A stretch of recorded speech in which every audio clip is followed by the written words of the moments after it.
రాహుల్ గాంధీ మరి కాంగ్రెస్ పార్టీలోనే ఆశా కిరణం అని చెప్పి చాలామంది భావించారు.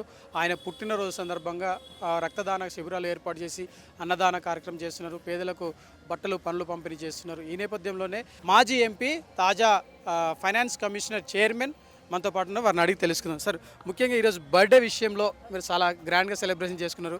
మీకు కాంగ్రెస్ పార్టీకి కావచ్చు, సోనియా గాంధీకి, రాహుల్ గాంధీకి చాలా సన్నిహిత సంబంధాలు ఉన్నాయి. మీరు ఏం చెప్పదలుచుకున్నారు బర్త్డే సందర్భంగా?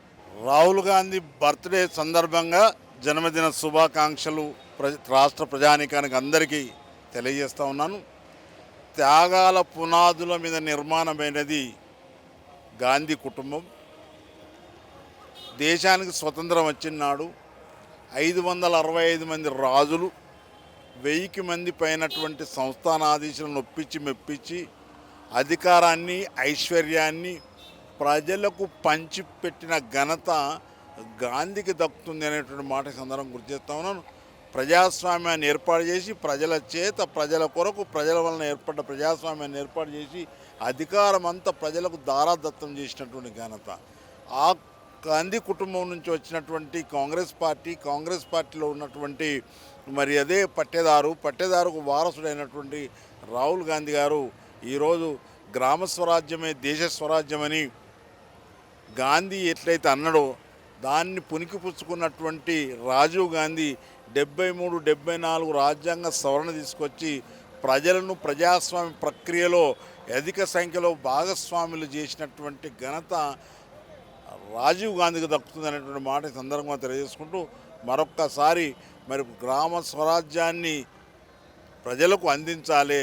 ప్రజలు మొత్తంలో అధిక సంఖ్యలో చురుకుగా ప్రజాస్వామ్య ప్రక్రియలో పాల్గొన్నప్పుడే ప్రజాస్వామ్య ఫలాలు సామాన్య మానవునికి అందుతాయని రాజీవ్ గాంధీ ఏదైతే ఆశించిండో ఆశయము గాంధీ గారి నినాదం మేరకు గ్రామ స్వరాజ్యమే దేశ స్వరాజ్యమే నినాదం మేరకు ఆశయాన్ని సిద్ధింపజేసినారు.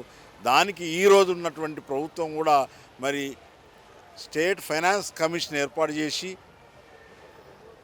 అధికార వికేంద్రీకరణ 73, 74 రాజ్యాంగ సవరణ ప్రకారం జరగాలని ఆశించి నన్ను దానికి చైర్మన్గా చేయటం జరిగింది.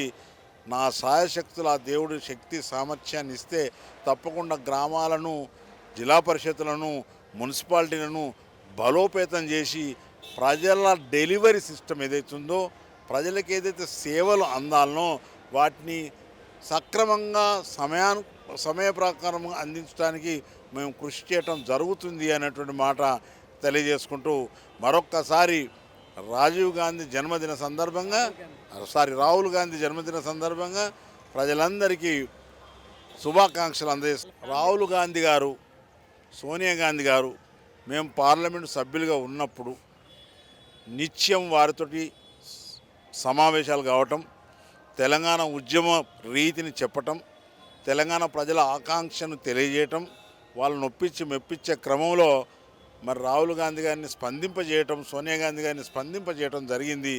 వారితోటి మాకు అనేక రకాలుగా సంబంధ బాంధవ్యాలు ఉన్నాయి. అంతేకాకుండా రాహుల్ గాంధీ ప్రత్యేకంగా ఒక సామాన్య జీవనం గడపడానికి అలవాటు పడి ఉన్నటువంటి వాడు, సామాన్య ప్రజలతో మమేకం కావాలనుకుంటున్నాడు.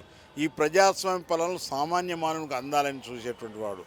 మీరు ఒక మాట కూడా అనుకుంటే రెండవసారి 2009లో యూపీఏ ప్రభుత్వం అధికారంలోకి వచ్చినప్పుడు ప్రైమ్ మినిస్టర్ అయ్యేటువంటి దండి అవకాశం ఉన్నా తీసుకోకుండా సామాన్య పార్లమెంటు సభ్యునిగా మాతో పాటుగా పార్లమెంటుకు వచ్చుకుంటూ చర్చలలో భాగస్వాములు అవుతూ ప్రజల ఆకాంక్షను పార్లమెంటులో బలంగా వినిపించినటువంటి నేత రాహుల్ గాంధీ అనేటువంటి మాట ఈ సందర్భం గుర్తు చేస్తూ వారు ఒక ప్రజాస్వామ్య ఫలం చివరి వానికి అందాలనేటువంటి దండిగా ఆకాంక్ష ఉన్నటువంటి వాడు.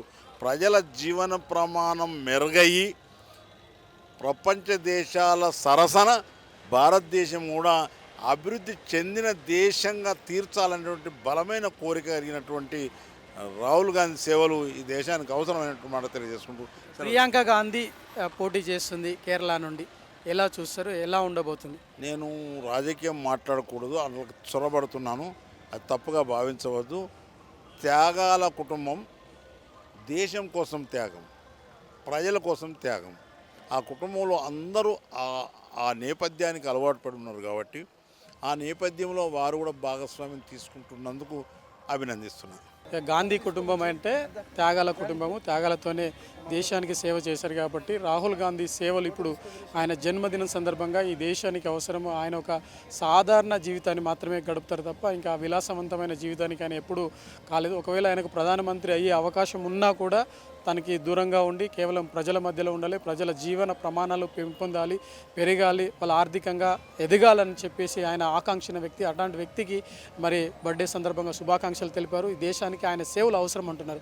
కెమెరామెన్ సుజిత్తో Mahender, public court news, Hyderabad.